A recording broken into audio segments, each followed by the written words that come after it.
Bonjour les artistes, je suis content de vous retrouver pour un nouvel épisode de Questions à part. Aujourd'hui, je réponds à une question récurrente.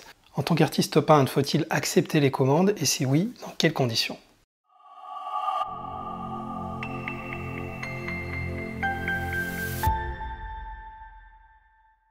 Vous avez été nombreux à poser cette question et je me la suis moi-même posée de nombreuses fois depuis que je suis artiste peintre professionnel.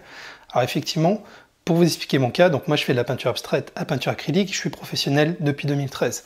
Donc effectivement, quand je vends mes tableaux, que ce soit sur mon site internet ou ailleurs, il arrive qu'un tableau ne soit plus disponible. Si une personne voit un de mes tableaux qui n'est plus disponible, mais que celle-ci a quand même un coup de cœur, elle arrive généralement à venir vers moi pour me demander est-ce que je suis d'accord pour reproduire ce tableau. Alors il y a une époque où je le faisais, je pouvais reproduire ce tableau et accepter les commandes. Alors aujourd'hui je le fais plus. Aujourd'hui je le fais plus parce que déjà et d'un, je trouve que de refaire un tableau qu'on a fait à un instant T, ça peut déjà être un manque de respect par rapport au premier acquéreur. Moi, ce que généralement je propose, c'est de refaire une œuvre assez similaire, en reprenant à peu près les mêmes couleurs, mais j'essaie de faire quand même quelque chose de légèrement différent. Voilà donc moi, ma position actuelle sur le sujet. Après, il y a autre chose de très important et qui peut nuire à votre travail et à votre activité, et vous devez vraiment en prendre compte, c'est que certains vont dire oui, j'aime bien ce tableau, mais j'aimerais bien un nouveau tableau, une autre version, avec par exemple, au lieu de mettre du rouge, vous allez mettre un peu de mauve.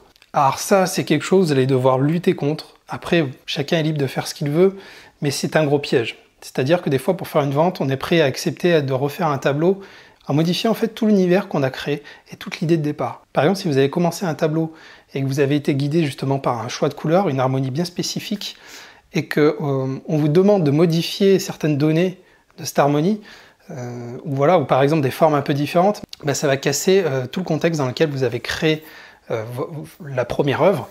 Et donc vous allez souvent faire des choses que vous n'avez pas envie de faire. Quelque chose qui ne ressemble pas à votre activité, à votre art.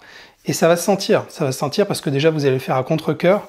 Et puis sur le long terme, vous allez avoir plein d'œuvres qui ne sont pas forcément les vôtres. Parce que on va dire que le commanditaire vous aura amené sur quelque chose qu'il a lui envie de voir. Donc je sais que ça peut être tentant parce que on est très nombreux à être professionnels. Il est très très dur aujourd'hui de vendre des tableaux. Donc parfois on a envie d'accepter certaines conditions pour justement pouvoir continuer à faire ce que l'on aime. Mais vous ne devez pas tomber dans ce piège-là. Donc si votre tableau est encore disponible et que l'acquéreur dit est-ce que je parle même d'une autre couleur, il vous suffit parfois de juste expliquer le pourquoi vous ne voulez pas le faire. Que c'est un état d'esprit, que vous avez créé une œuvre à part entière et que vous n'avez pas envie de la modifier en fonction des couleurs du salon de l'acquéreur. Voilà. Généralement, ils seront très à l'écoute et ils comprendront votre point de vue si vous l'expliquez avec simplicité et sincérité. Voilà, donc vous, je ne sais pas quel est votre point de vue sur les commandes. N'hésitez pas à partager avec nous votre témoignage dans les commentaires en bas de la vidéo. Et moi, je vous remercie d'avoir regardé cette vidéo. N'hésitez pas à vous abonner si ce n'est pas encore le cas, je sors plusieurs vidéos par semaine. Vous pouvez cliquer sur le lien en dessous pour le faire. Si vous avez aimé la vidéo, un petit pouce bleu. Et moi, en tout cas, je vous dis à très bientôt pour une nouvelle vidéo.